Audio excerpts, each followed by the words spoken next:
Assalamualaikum warahmatullahi wabarakatuh. Saya Dai Bahtiar, NIM 2211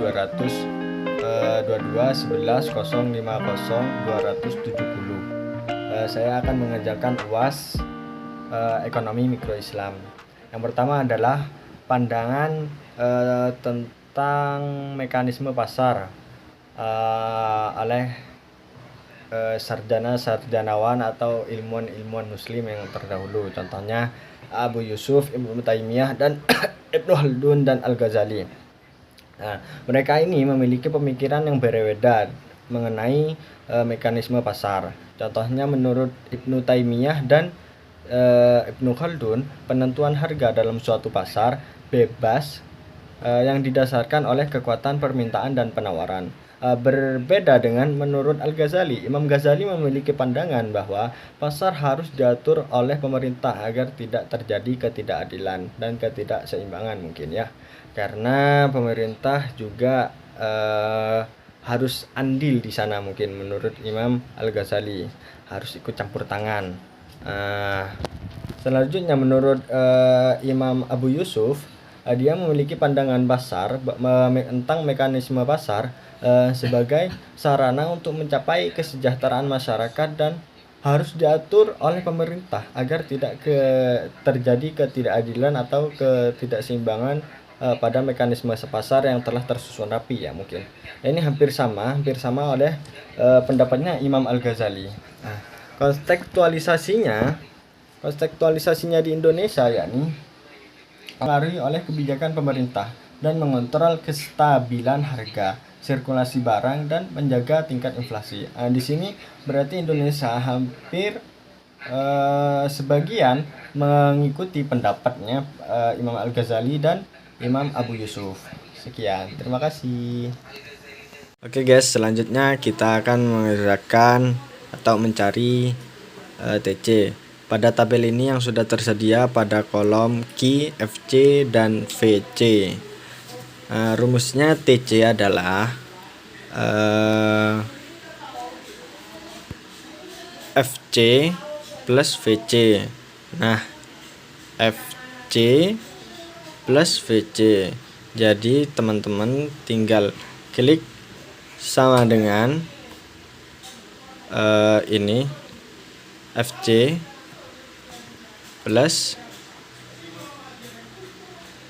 VC, enter, ting, selesai. Ini teman-teman tinggal tarik ke bawah ya, jadi Excelnya langsung otomatis.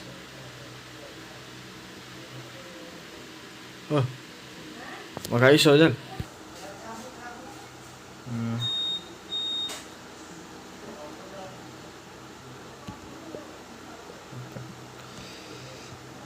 Nah, selanjutnya adalah mencari AC. AC rumusnya TC dibagi Q.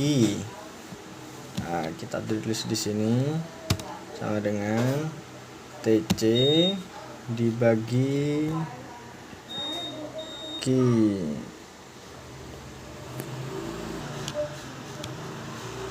Bagi S bagi Q. Karena Q-nya 0 jadi hasilnya 0.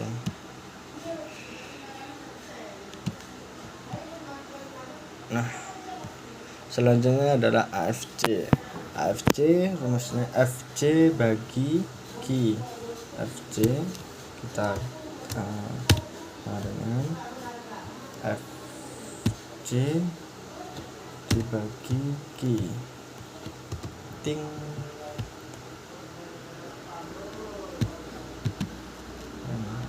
Selanjutnya mencari AFC ya. AFC rumusnya VC dibagi Q. VC dibagi Q.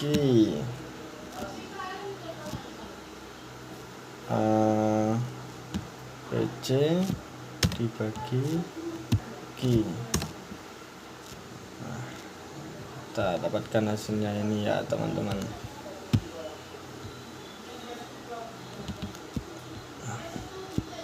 Selanjutnya mencari MC. MC adalah rumusnya langsung ke kolom 2 ini ya teman-teman. TC kolom kedua kita ini dulu, tutup buka kurung, TC kolom 2 dikurangi, kita tutup kurung, dibagi delta Q, bagi buka kurung, kolom kedua dikurangi kolom pertama. Yes.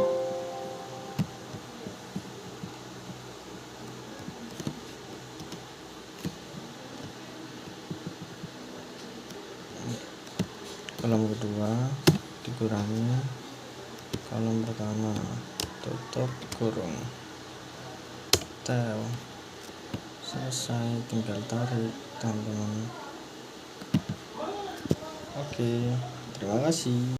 Selanjutnya adalah faktor-faktor yang mempengaruhi sumber permintaan dan penawaran. Yang pertama ada permintaan. Faktor-faktor yang mempengaruhi permintaan dalam ekonomi Islam meliputi harga barang itu sendiri. Contoh yang pertama ya jelas itu harga barang substitusi, pendapatan rumah tangga, dan pendapatan rata-rata masyarakat. Nah, selanjutnya adalah penawaran. Yakni faktor-faktor yang mempengaruhi penawaran dalam ekonomi Islam meliputi adalah maslahah dan keuntungan, hukum penawaran, dan kurva penawaran. Nah, itu. Kenapa? Karena kalau penawaran jelaslah keuntungan, karena tidak ada pedagang, tidak ada penjual yang tidak mau untung. Pasti mau profit. Nah, ini apa namanya teman-teman? Kurva permintaan dan kurva penawaran. Nah, ini maksudnya kalau harganya naik terus kuantitasnya turun. Itu artinya kalau harga beras itu semakin naik, harga cabai itu makin naik, maka para pembeli itu atau peminatnya semakin sedikit. Berbanding terbalik kalau kurva penawaran. Kalau kurva penawaran maunya si penjual itu kuantitasnya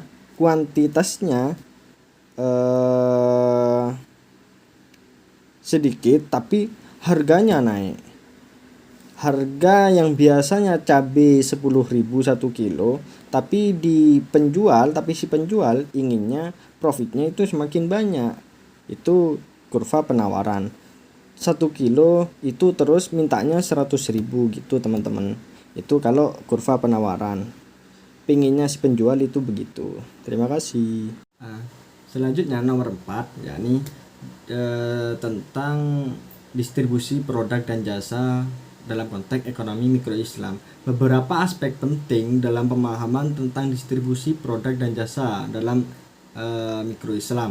Yang pertama adalah pemahaman produksi, pemahaman konsumsi, pemahaman distribusi, pemahaman ekonomi, pengedaran ekonomi Islam, peran agen dan distributor, dan pembakuan standar kualitas barang. Secara umum, secara global, distribusi produk dan jasa dalam mikro Islam melibatkan pemahaman tentang produksi, konsumsi, dan distribusi dalam sistem ekonomi Islam, serta penggunaan teknologi dan sumber daya yang adil dan halal untuk meningkatkan efisien dan kualitas dalam produk distribusi. Distorsi pasar adalah kondisi di mana terjadi ketidakseimbangan dan ketidakadilan yang mengganggu mekanisme pasar yang sudah tersusun rapi. Pelaku-pelaku yang ada di dalam distorsi pasar ini yakni tentunya adalah pelaku yang ingin mencari keuntungan tapi mengganggu komponen atau pelaku pasar yang lainnya sehingga tidak sesuai dengan pasar ideal gitu. Jenis-jenisnya adalah, dalam hal ini pemerintah juga dapat mengatasi distorsi pasar yang ada. Contohnya itu dengan mencampur tangani bahwa pemerintah itu mengeluarkan kebijakan-kebijakan yang dapat mengatasi distorsi pasar yang ada. Contoh, pemerintah menormalisasi dan serta menekan dan menegakkan hukum yang ada terkait distorsi pasar. Ekonomi Islam juga dapat mengatasi distorsi pasar yang ada dengan cara memperhatikan nilai-nilai keislaman, contohnya keadilan, ketidakseimbangan, dan